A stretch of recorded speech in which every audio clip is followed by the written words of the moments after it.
오늘도 여러분의 귀중한 시간을 위해 가장 밀도 있고 흥미로운 정보들을 추려온 심층 탐구 시간에 오신 것을 환영합니다. 네, 반갑습니다. 우리가 살아가면서 그 어떤 분야에서든 압도적인 성과, 이른바 탑티어의 결과를 만들어내는 사람들을 보게 되잖아요. 그렇죠. 누구나 한 번쯤은 마주치게 되죠. 네, 그럴 때면 자연스럽게 궁금해집니다.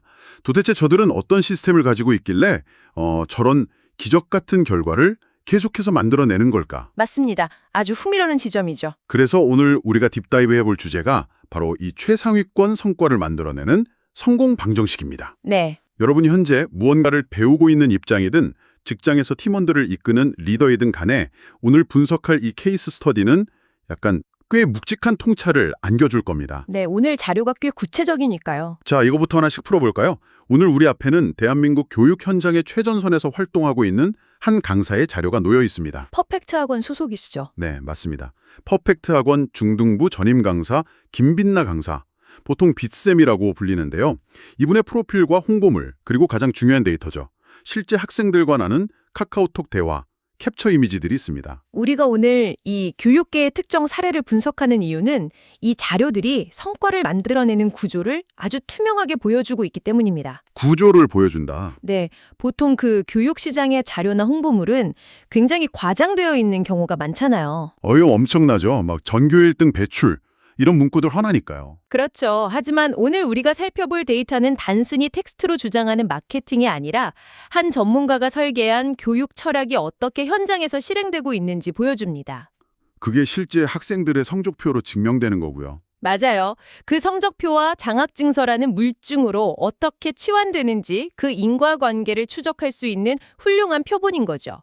이 과정을 리버스 엔지니어링 해보는 것은 꽤 지적 쾌감을 주는 작업이 될 겁니다. 자, 본격적으로 들어가 볼까요? 가장 먼저 이 빛쌤이라고 불리는 분의 프로필부터 해체해 보겠습니다. 영문학 전공자시고요. 현재는 퍼펙트 학원 중등부 영어과 전임 강사로 재직 중입니다만 제가 주목한 부분은 이분의 과거 이력입니다. 과거 이력이 꽤 화려하죠. 단순히 중학생들만 가르쳐온 분이 아니에요.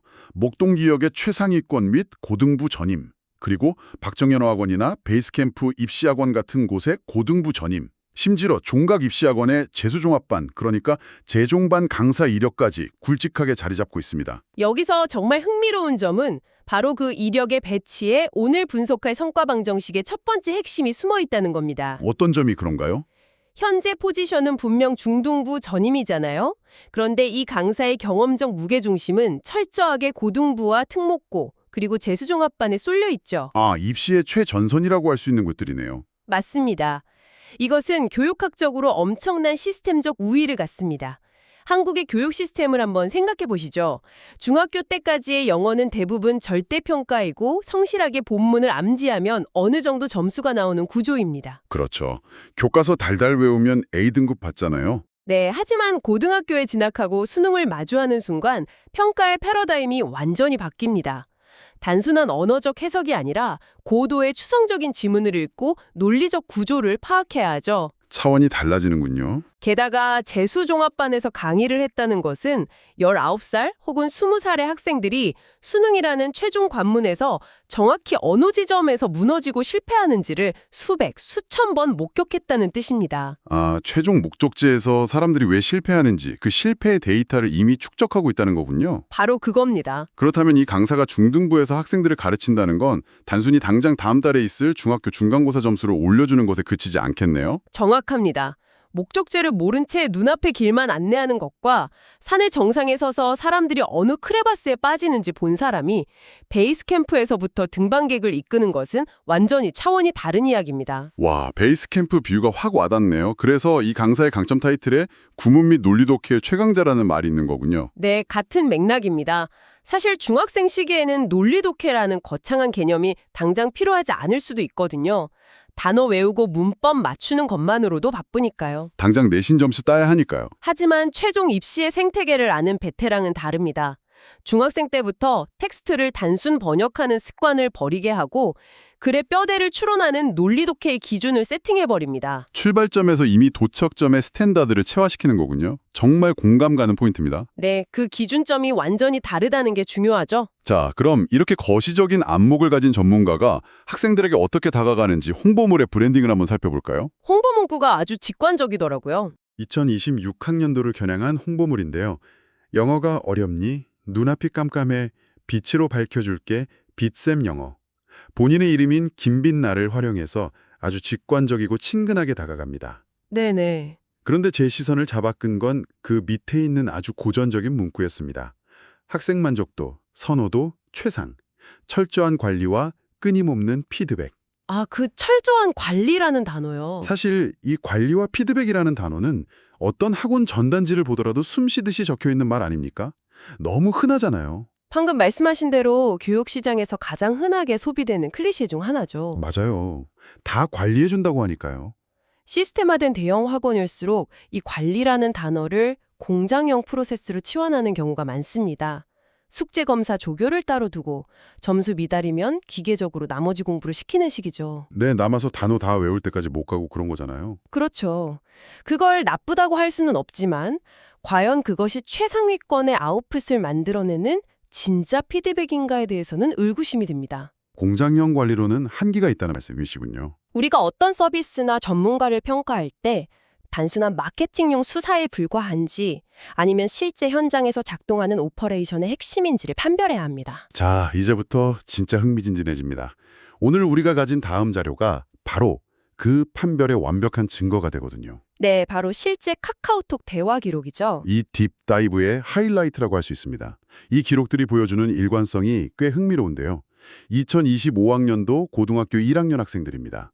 첫 번째, 김오오 학생의 사례를 먼저 보죠. 시험이 끝난 직후의 대화네요. 네, 시험이 끝나고 선생님과 나누는 대화 내용이 아주 구체적입니다. 학생이 이렇게 말해요. 비교급 구문 안 틀리대 하셔서 수일치 하나 감점 1점 됐어요. 이 문장이 참 많은 걸 내포하고 있습니다. 네. 보통 시험 끝나면 선생님 저 이번에 잘 봤어요? 혹은 망했어요 정도의 반응이 나오지 않나요? 이 학생은 자신이 시험지 위에서 어떤 기술적 오류를 범했는지 정확히 인지하고 보고하고 있습니다. 이걸 심리학적 관점에서 뜯어보면 굉장히 놀랍습니다. 이 학생은 지금 고도의 메타인지를 발휘하고 있는 거거든요. 메타인지요? 내가 뭘 알고 모르는지 아는 능력이요? 정확합니다. 자신이 어떤 함정을 피했고 어떤 함정에 빠졌는지를 강사가 사용하는 전문적인 용어로 소통하고 있죠. 비교급 구문과 수일치라는 언어 말입니다. 아, 학생과 강사의 언어가 통일되어 있네요. 이것은 평소 수업 시간에 강사와 학생 사이에 얼마나 밀도 높은 기술적 피드백이 오갔는지를 증명합니다. 강사의 문제 접근 방식이 학생의 뇌리에 완전히 복사되어 있다는 뜻이니까요. 게다가 이 피드백을 주고받는 과정에서 강사의 반응도 아주 인상적입니다. 학생이 1점 감점됐다고 하니까 강사가 오예 1등급 턱걸이 점수 알아? 등급 컷 나오면 바로 알려줘 하면서 이모티콘과 함께 엄청난 환호를 보냅니다. 보통 1점 깎였다고 하면 아쉽다고 핀잔을 줄 법도 한데요. 그러니까요. 선생님이 이렇게까지 격하게 마치 자기 시험 점수처럼 기뻐해주면 학생 입장에서는 어떤 기분일까요? 저는 여기서 앞서 말씀하신 단순한 공장형 관리와는 전혀 다른 차원의 무언가를 느꼈습니다. 저는 이 부분을 교육학에서 말하는 감정의 동기화 과정으로 해석하고 싶습니다. 감정의 동기화요? 입시는 본질적으로 지능의 싸움이기도 하지만 결국 극한의 스트레스를 견뎌내는 멘탈 싸움이거든요. 수일치 하나를 틀려서 1점이 깎였다는 건 최상위권 학생에게는 엄청난 압박감과 아쉬움으로 다가옵니다. 1점으로 등급이 갈리니까 진짜 피말리죠. 그런데 그 결과를 보고했을 때 멘토가 그 아쉬움을 질책하는 대신 남은 점수의 가치를 극대화하며 환호해줍니다. 즉각적이고 긍정적인 감정의 교류가 이루어지는 거죠. 아, 그게 심리적 안정감을 주겠네요. 맞습니다. 이것이 학생에게는 가장 완벽한 심리적 안전망이 됩니다. 실수를 두려워하지 않고 다음 시험을 준비할 수 있는 원동력이 바로 여기서 나오는 겁니다. 그 심리적 안전망이 결국 어떤 결과를 가져왔는지 이 학생이 보낸 다음 사진이 증명해주고 있습니다. 장학증서 사진이었죠? 네, 몇 달 뒤인 2025년 7월에 학생이 사진을 찍어 보냅니다. 쌤, 저 이번 학기 전교 1등해서 장학금 받았습니다. 감사합니다. 라고요. 정말 극적인 결과네요. 1등급 턱걸이일까봐 조마조마하며 수일치 하나 틀린 것을 복귀하던 학생이 결국 해당 학기 전체 수석을 차지하고 장학금 50만 원까지 받은 겁니다. 이거 더 푼 맥락과 연결해보면 거시적인 수능의 스탠다드를 제시하는 방향성, 그리고 수일치 하나까지 짚어내는 미시적인 디테일, 거기에 실시간으로 멘탈을 잡아주는 정서적 교감까지. 세 가지 요소가 다 모였네요. 네, 이 세 가지가 톱니바퀴처럼 맞물려 돌아갈 때 한 개인의 잠재력이 어떻게 폭발하는지 보여주는 아주 전형적이고도 완벽한 궤적입니다. 이 완벽한 궤적은 두 번째 사례인 천호호 학생의 대화에서도 명확하게 드러납니다. 100점 맞은 학생 사례군요. 이 학생은 시험 직후에 제가 세 자리 받았습니다. 라며 100점짜리 시험지 사진을 툭 보냅니다. 세 자리라는 표현이 참 재미있네요. 선생님은 최고라며 또 한 번 열렬히 환호해주고요. 그런데 진짜 하이라이트는 그해 겨울 12월 18일에 날아온 성적표 캡처본입니다. 기말고사 성적표요? 학생이 흘분해서 선생님 이번 기말 저 혼자 100이래요 라고 보냈는데 그 성적표에 찍힌 숫자가 참 무시무시합니다. 석차 1 슬래시 199. 199명 중 1등이라는 거죠? 네, 즉 199명 중에 전교 1등이자 유일한 100점 만점자라는 뜻이거든요. 이 유일한 100점이라는 데이터를 조금 더 건조하고 분석적으로 바라볼 필요가 있습니다. 한국의 고등학교 내신 시험의 생태계는 철저한 상대평가입니다. 무조건 줄을 세워야 하니까요. 학교 입장에서는 1등급 비율인 4%를 반드시 갈라내야만 하죠. 그러기 위해서 출제자들은 필연적으로 이른바 킬러 문항이라는 트랩을 시험지 곳곳에 매설합니다. 모두가 틀리도록 꼬아놓은 문제들이죠. 네, 모두가 틀리도록 혹은 시간이 부족해서 찍을 수밖에 없도록 교묘하게 설계된 문제들입니다. 전교에서 혼자 100점을 받았다는 것은 학생의 실력이 단순히 좋다는 것을 넘어서 출제자가 파놓은 모든 함정을 간파하고 회피했다는 것을 의미합니다. 단순히 영어 본문을 다 외웠다고 맞출 수 있는 수준이 아니라는 거군요. 절대 불가능하죠. 여기서 다시 앞서 분석했던 강사의 과거 이력, 재수종합반과 특목반 경험이 강력하게 작용합니다. 아, 거기서 또 연결이 되네요. 수능 출제위원들이 어떻게 매력적인 오답을 만드는지 그 생리를 아는 전문가가 중학교 때부터 학생들에게 출제자의 의도를 역추적하는 훈련을 시켰을 겁니다. 남들은 겉으로 드러난 해석에 매달릴 때 이 학생들은 문장 이면에 숨겨진 논리적 함정을 찾는 연습을 한 거군요. 네, 기초 체력이 다르게 세팅되었기 때문에 남들이 다 추락하는 극악의 난이도 속에서도 흔들림 없이 100점이라는 세 자리 숫자를 방어해낸 것입니다. 이야기를 듣다 보니 하나의 거대한 신뢰의 선순환 고리가 보이는 것 같습니다. 전문가가 자신의 압도적인 경험치로 가장 확실하고 높은 수준의 방향을 제시합니다. 학생은 그 험난한 방향을 믿고 따라가고요. 그리고 그 과정에서 발생하는 크고 작은 마찰들, 이를테면 시험에서 틀린 한두 문제 같은 것들을 숨기지 않고 가장 구체적인 언어로 즉각 피드백하죠. 그럼 전문가는 그걸 진심 어린 환호와 격려로 받아내며 멘탈을 리셋시켜주고요. 완벽한 팀워크죠.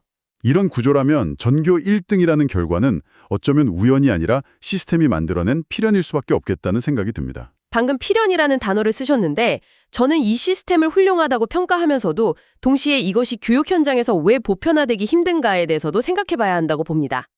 그게 무슨 의미죠? 이론적으로는 이 방식이 완벽하다면 누구나 이렇게 가르치고 관리하려고 하지 않을까요? 머리로는 알지만 실행하기가 극도로 어렵기 때문입니다. 강사가 학생 개개인과 실시간으로 피드백을 주고받고 학생의 성취를 자신의 일처럼 기뻐하며 멘탈을 케어하는 이 과정에는 엄청난 양의 감정 노동과 시간이 투입됩니다. 아, 정말 그렇겠네요. 한두 명도 아니고 여러 학생을 그렇게 케어하려면요. 교육을 철저히 상업적인 비즈니스로만 접근한다면 이런 방식은 효율성이 떨어집니다. 차라리 획일화된 커리큘럼을 만들어 놓고 조교들을 대거 고용해 기계적으로 관리하는 것이 수익성 면에서는 훨씬 유리하죠. 그래서 대형 학원들이 공장형 관리를 선택하는 거군요. 따라서 오늘 우리가 본 이 성공 방정식은 단순히 방법론의 훌륭함을 넘어서 그 강사가 학생의 성장에 진심으로 헌신하고 있다는 암묵적인 증거이기도 합니다. 지속 가능한 열정이 바탕이 되지 않으면 시스템 자체가 붕괴되니까요. 정말 날카로운 지적이네요. 결국 아무리 완벽한 방법론이라도 그것을 실행하는 사람의 진정성과 에너지가 뒷받침되지 않으면 그저 전단지에 인쇄된 철저한 관리라는 죽은 텍스트로 남을 뿐이군요. 맞습니다. 사람이 시스템을 완성하는 거죠. 그래서 이 모든 게 무슨 의미일까요? 오늘 이 딥다이브를 통해 우리는 한 학원 강사의 자료를 넘어 최상위권의 성과를 도출을 내는 진짜 멘토링의 본질을 들여다본 것 같습니다. 네, 아주 본질적인 부분을 짚었죠. 거시적인 숲을 보는 시야로 최종 목적지의 기준을 제시하는 것, 그리고 당장 내 눈앞에 있는 나무, 학생이 틀린 문법 하나하나를 미시적으로 교정해주는 것, 마지막으로 그 험난한 과정을 버틸 수 있게 해주는 감정적인 유대감과 지지, 네. 이 세 가지의 결합이 어떤 파괴력을 가지는지 두 눈으로 확연했습니다. 이 원리는 비단 입시 교육에만 국한되지 않습니다. 기업의 경영 현장, 스포츠팀의 훈련, 심지어 예술 분야의 도제 시스템에서도 이와 동일한 구조를 가진 조직이나 팀만이 다른 이들이 범접할 수 없는 예외적인 아웃풋을 만들어냅니다. 비즈니스에도 똑같이 적용되겠네요. 리더가 최종 도착지의 지형도를 꿰뚫고 있는지, 실무자의 디테일한 에러를 정확한 언어로 교정해주는지, 그리고 무엇보다 그 과정에서 팀원이 심리적인 안정감을 느끼고 있는지가 성패를 가르는 것이죠. 자, 이제 딥다이브를 마무리하며 오늘 우리가 얻은 이 뜨거운 인사이트를 여러분의 일상으로 돌려드릴 시간입니다. 여러분은 지금 어떤 목표를 향해 나아가고 계신가요? 다들 각자의 산을 오르고 계시겠죠. 그 여정에는 여러분이 도달하고자 하는 최종 목적지의 험난한 생태계를 이미 완벽하게 이해하고 있는 분이 계신가요? 조금 더 덧붙이자면 단순히 저 멀리 있는 목표만 손가락으로 가리키며 잔소리하는 사람이 아니라 오늘 당신이 실수한 아주 작은 디테일 하나를 다정하고 정확하게 짚어주면서 당신의 작은 성취에 함께 환호해 줄 수 있는 멘토가 있는가 하는 질문입니다. 만약 여러분의 곁에 그런 가이드가 있다면 여러분은 이미 절반 이상의 성공을 보장받은 셈일지도 모릅니다. 하지만 만약 그런 멘토가 당장 보이지 않는다면 우리는 어떻게 그런 존재를 찾아내야 할까요? 스스로에게 던져볼 만한 질문이죠. 아니, 관점을 조금 바꿔서 여러분 자신이 누군가에게 혹은 스스로에게 그런 완벽한 빛 같은 멘토가 되어주기 위해 지금 당장 어떤 디테일을 바꾸고 어떤 피드백을 시작해야 할까요? 네. 오늘 이 심층 분석이 여러분의 치열한 일상에 아주 의미 있고 묵직한 생각거리를 던져주었기를 바랍니다. 끊임없이 스스로의 위치를 점검하고 피드백하며 나아가는 여러분을 응원하며 오늘의 딥다이브는 여기서 모두 마치겠습니다. 함께해 주신 여러분 감사합니다.